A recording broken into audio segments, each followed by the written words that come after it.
बिस्मिल्लाहिर्रहमानिर्रहीम।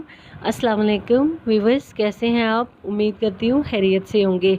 आज जिस टॉपिक के बारे में हम बात करेंगे वो है अल्लाह ताला की नेमत का शुक्र अदा करना। एक औलिया इकराम थे, वो हर वक्त अल्लाह ताला की इबादत में मसरूफ़ रहते थे और कभी शहर के किसी भी रईस आदमी ने उन्हें दावत दी हो तो वो दावत कबूल नहीं करते थे।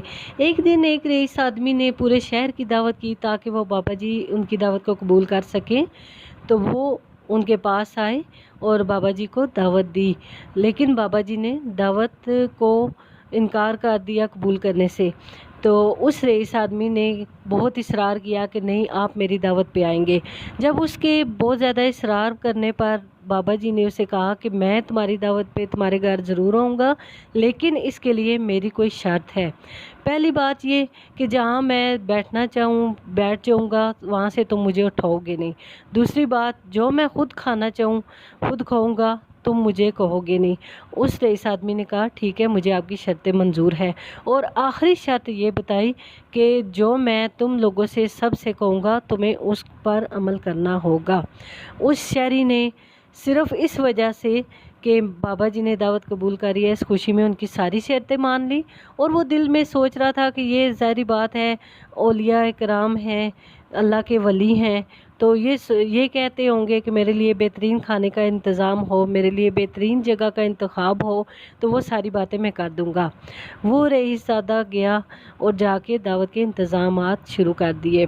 दूसरे दिन उसके घर दावत थी और उसने 7 रंगों का खाना बनाया पूरे शहर के लिए और बहुत अच्छे इंतज़ाम किए।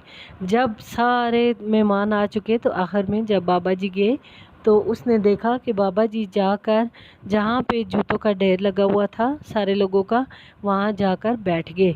उस आदमी ने शर्त के मुताबिक इसरार ना किया और चुपचाप बैठा रहा। और जब खाने का टाइम आया तो बाबा जी ने अपनी गोद से एक सूखा रोटी का टुकड़ा लिया और खाना शुरू कर दिया।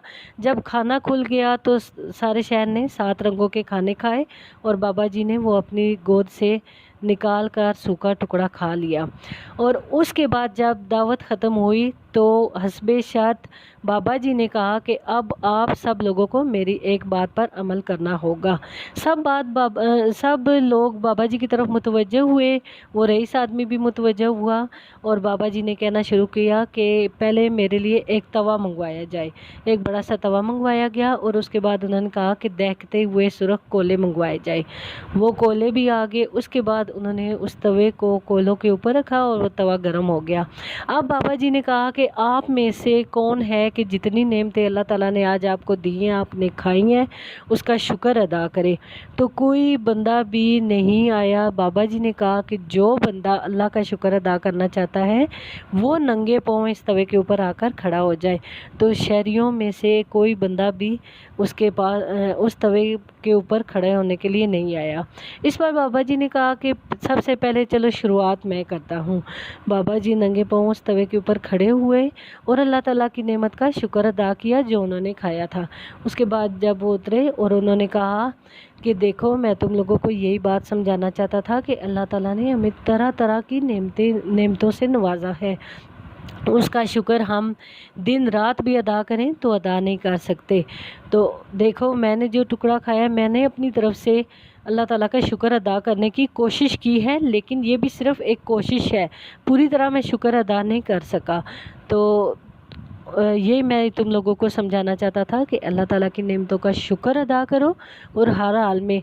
आजकल क्या होता है कि बच्चे होते हैं हमारे, तो वो ज़िद कर रहे होते हैं मैंने ये नहीं खाना, ये नहीं खाना। इसमें थोड़ी हमारी तरबियत का भी दखल है। तो हम तमाम माओं को चाहिए कि अपने बच्चों की तरबियत ऐसे करें कि वो हर चीज़ अल्लाह की नेमत समझ कर खाएँ और उसका शुक्र अदा करें।